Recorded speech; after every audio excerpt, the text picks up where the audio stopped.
An astroethics of responsibility. Well, responsibility and care too. Hello, I'm Ted Peters. An astroethics of responsibility and care. That is our topic. And even though our astronauts, with all the wiring and computers and scientific knowledge who want to blast off and go to space, there are going to be philosophers and, yeah, maybe a few theologians who want to make sure that the blast off foundation is solid. So even though we want to tackle the issues that arise from space exploration, we would like to reflect a little bit on what the foundations are for that ethical reflection. Yes, indeed. As we search for living critters within our solar system and maybe intelligent civilizations on exoplanets elsewhere in the Milky Way, we're going to need public policy supported by good ethical reasoning. And philosophers and sometimes theologians want to pause and say, well, just where does that ethical reasoning begin? Well, I'm going to go to nature through the eyes of Jewish philosopher Hans Jonas, who notes that life, no matter how primitive and simple, wants to remain living. There's a survival impulse. Can we draw a good, the value of the good, out of observing the survival impulse? But we want more. Not just survival, we want to care, not just for ourselves, but for others, for other life forms. And we want to care for E.T. when we meet him or her on that exoplanet. So in what follows, I plan on doing two things. One is, briefly, trying to lay the foundations for an astroethics of responsibility and care. Then try to assemble a brief encyclopedia of issues that will arise within our solar ghetto with microbial life and related matters, and then take a look at extraterrestrial intelligent life that could be living on an exoplanet, and what might our responsibilities be if ETI is dumber than we are but still intelligent, about equal to us in intelligence, and what if they are superior to us in intelligence? What will that do to our sense of moral obligation? Well, fasten your seatbelt and get ready for blast off.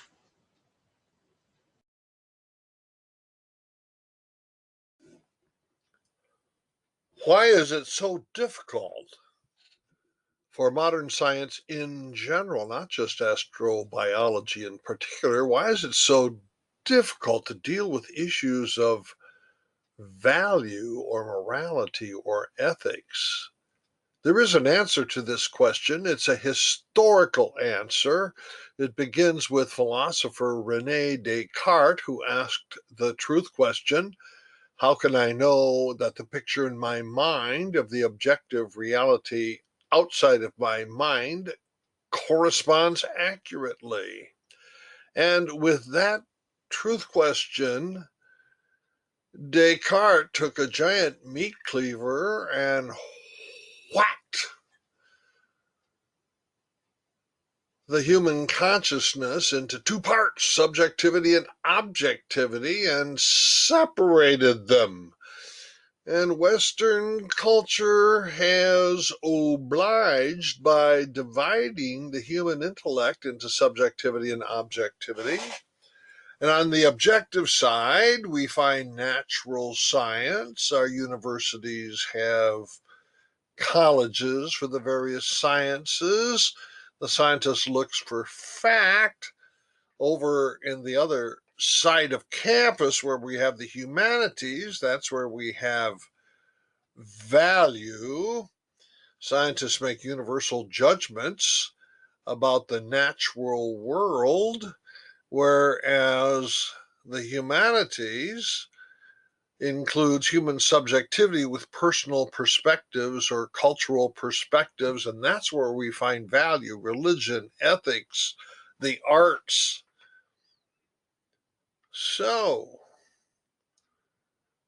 the scientific pursuit of objective facts closes the ears to all questions of values in order to open the eyes to see the facts.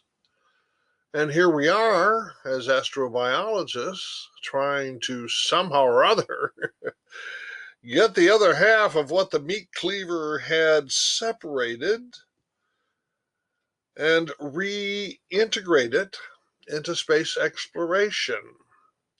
We could appeal, of course, to religious authority or philosophical authority, but you can't do that, right? You have to exclude subjectivity, perspectivalness, and after all, if you ask a religious person to tell us the difference between right and wrong or good and bad, it's going to be one perspective among others. So, how can we get a universal message?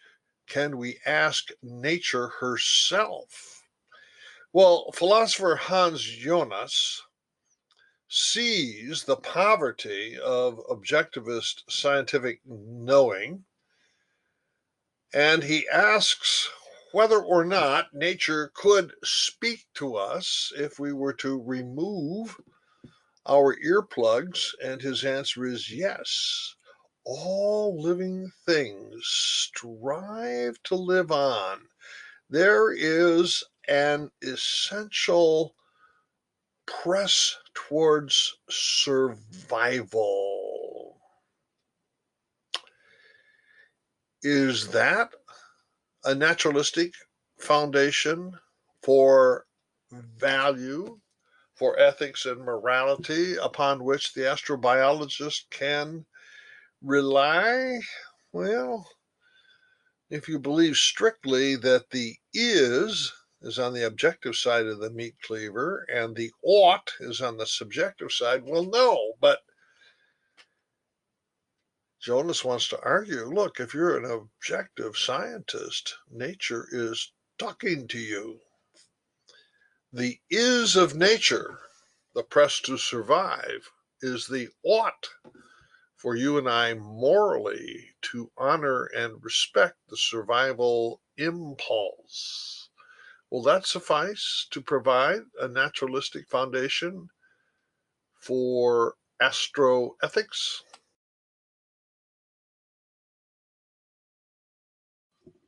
The Cartesian split between subjectivity and objectivity abstracted nature from culture. Kelly Smith searches for a naturalistic grounding of astroethics, but he puts culture back into the equation. The trait, the quality of the living creature that draws Kelly Smith's focus is not life striving to perpetuate itself, but rather reason, the capacity for ratiocination. The sociality reason culture triad may be so strong that it constitutes a universal property of other intelligent species in the universe. So, we here on Earth may experience a kinship, a rational kinship with new space neighbors, and that would provide the grounding to move from the is of a rational capacity to the ought in terms of moral responsibility.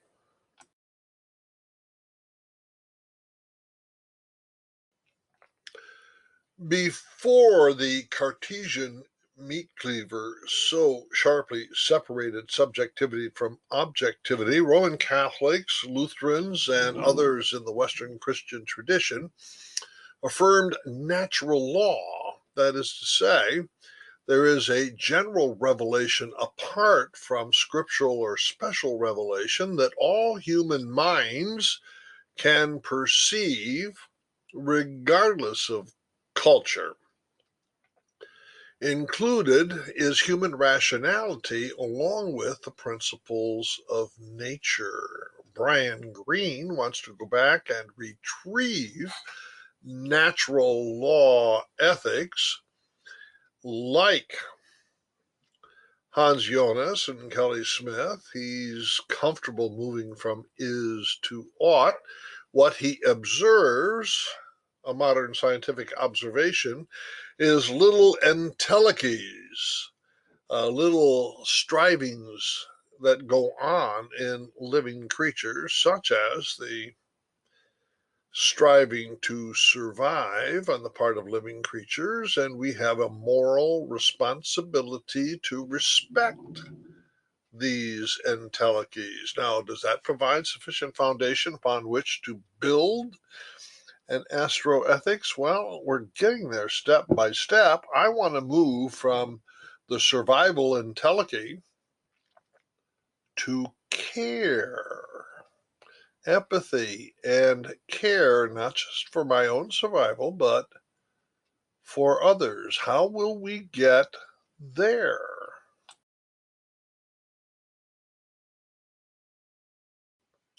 Recent popes have kept alive the pre-Cartesian natural law theory, and nature, rationally perceived, teaches us to care, at least according to Pope Francis.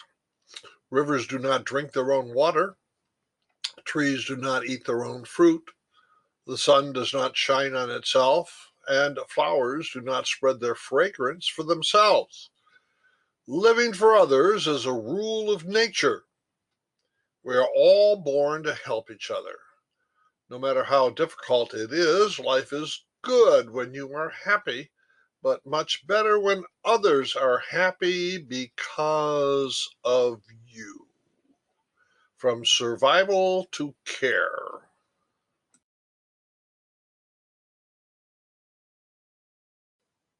As we step from survival to care, might we consider implementing the golden rule? As Jesus says, do to others as you would have them do to you. Martin Luther, interpreting this, says nature teaches. No, not the authority of the Bible, not the authority of Jesus, nature. Nature teaches, as does love, that I should do as I would be done by. So there is a coincidence between the revelation of God in Jesus with what nature teaches. Here's Edward O. Wilson, no friend of religion, yet he still fancies himself to be both a scientist and a moralist.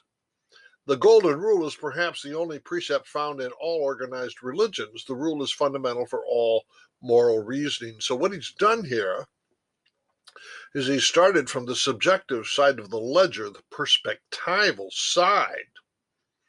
And because we find the golden rule in many religions, it is not the private property of one religion over against another. He feels, as anti-religious as he feels that you and I can care for one another as we would care for ourselves. Now, Immanuel Kant moves this, just nudges it a little bit further towards what will become our doctrine of dignity. Act in such a way that you always treat humanity, whether in your own person or in the person of any other, never simply as a means, but always at the same time as an end. To treat someone other as a moral end is to care for them, and to care for them in their own interest and their own flowering. Are we getting anywhere? Naturalism? Natural law? An ethic of care?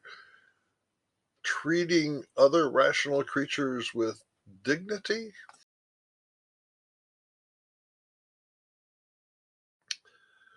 The United Nations has said that circumterrestrial space is the common heritage of mankind. We know this as the CHP principle. Is that implying something such as the common good? The concept of the common good in recent decades has been proffered primarily by Roman Catholic ethicists and by the Vatican.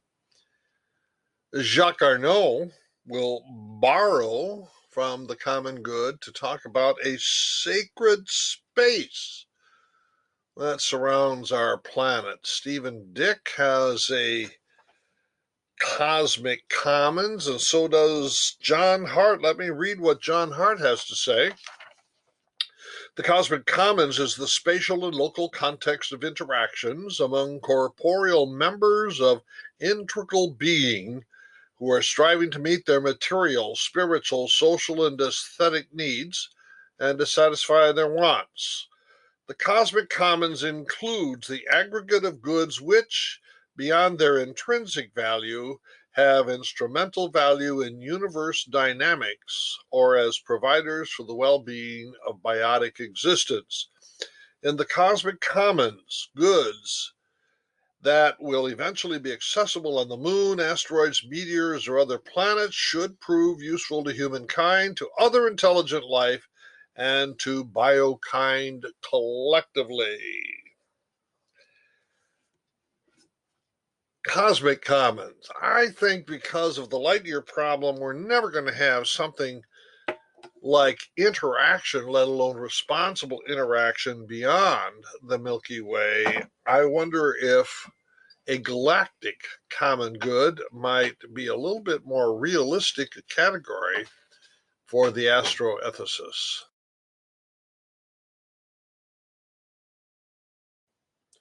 To retrace my steps, we began with a simple naturalism in Hans Jonas, in which we observe that life strives to survive.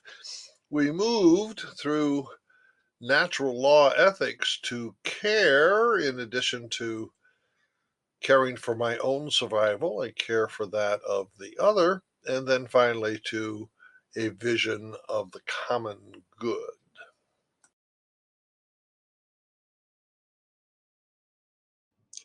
I have run out of time, so rather than demonstrate application, let me try to summarize the astroethics of responsibility and care. The moral agent here would be a single planetary society of moral deliberation, Earth. The moral norm, the galactic common good. Number three, the moral spheres, two of them, the solar system, where at best we might have microbial life off Earth, and then the Milky Way metropolis as the host of the common good with intelligent life, hopefully. And number four, moral justification, or the point of this presentation is to start with a naturalistic ethic and add a theological supplement, building up from our observation that life strives to preserve itself, to care through application of the golden rule, and then finally the orientation toward the common good.